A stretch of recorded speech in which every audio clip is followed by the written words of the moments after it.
আসসালামু আলাইকুম। চাঁদপুর শাহরাস্তি কোয়েল ফার্মের হ্যাচারির পক্ষ থেকে আপনাদের শুভেচ্ছা ও অভিনন্দন। টাইটেল এবং থাম্বনেল দেখে অবশ্যই বিষয়টা বুঝতে পেরেছেন যে আজকে আমি কোন বিষয় নিয়ে আলোচনা করব, একটি শিক্ষণীয় বিষয় নিয়ে।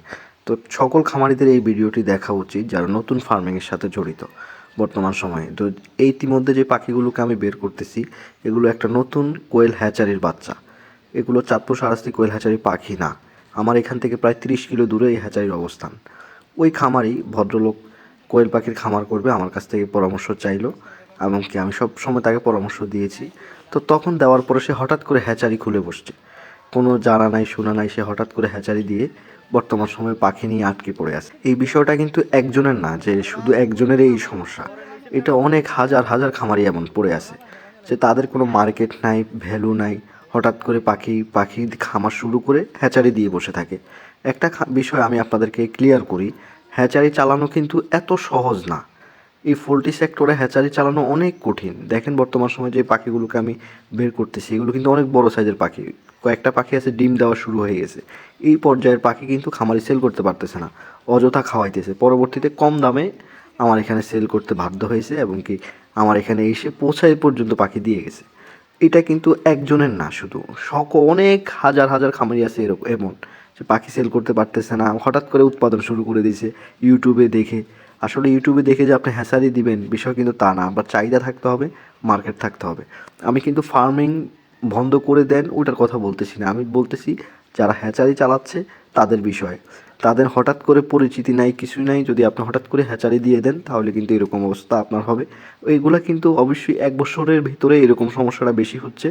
অনেক খামারি কমপ্লেন আমাকে দিয়েছে যে ভাই বিসমিল্লাহ এগ্রোর কারণে আজকে আমাদের এই অবস্থা, আমরা ওখান থেকে দেখার পরে বাচ্চা উৎপাদন শুরু করছি।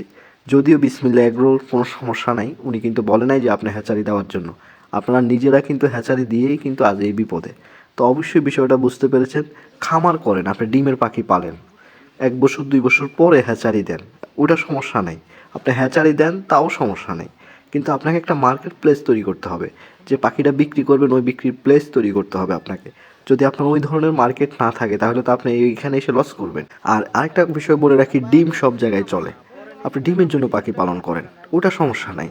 ডিম আজকে না চললে কালকে চলে যাবে, হয়তো 10 পয়সা কম, ওটা চলে যাবে, কিন্তু পাখিটা যাবে না। পাখি আজকের পাখি যদি থাকে 30 টাকা দাম, 10 দিন পরেও পাখিটার দাম 30 টাকায়, কিন্তু 10 দিনের ভেতর যে আপনি পাখিটা বিক্রি করতে পারলেন না, ওই পাখিটার দাম দাঁড়াইতেছে আপনার 45 টাকা।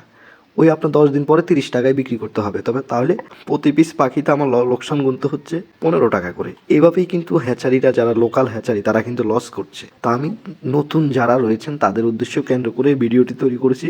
আগে আপনি ডিম বিক্রি করেন, বাচ্চা বিক্রির প্লেস তৈরি করেন, মার্কেট তৈরি করেন, এরপরে হ্যাচারি দেন, বাচ্চা উৎপাদন করেন। এর আগে যদি আপনি বাচ্চা উৎপাদন করে থাকেন এরকম অবস্থা হবে ইনশাল্লাহ। এরকম অবস্থা আমরা চাই না, কারোর চাই না যে সবার অবস্থা ভালো থাকুক। কিন্তু আপনি যখন মার্কেট তৈরি করে না করে যখন এই পদক্ষেপ নেবেন, তাহলে কিন্তু আপনার ওনার মতো অবস্থা হবে। উনি যে আমাকে যে পাখিগুলোকে দিয়েছে, এগুলো প্রতি পিস পার পিসে কমপক্ষে 20 থেকে 25 টাকা লসে এসে আমার কাছে বিক্রি করে, তার খরচ থেকে লাভ তো বাদই দেন। তো এইভাবেই কিন্তু অনেক খামারে অহরহ লস করে মার্কেট থেকে উঠে যাচ্ছে। তো এই জন্য একটা সতর্ক ভিডিও যে আপনারা অবশ্যই হ্যাচারি দেওয়ার আগে, বাচ্চা উৎপাদন করার আগে চিন্তা ভাবনা করে তারপর বাচ্চা উৎপাদন করবেন ইনশাআল্লাহ, তাহলে আপনারা লসের সম্মুখীন হবেন না। আজকে এই পর্যন্তই, দেখা হবে কোনো পরবর্তী ভিডিওতে। আসসালামু আলাইকুম।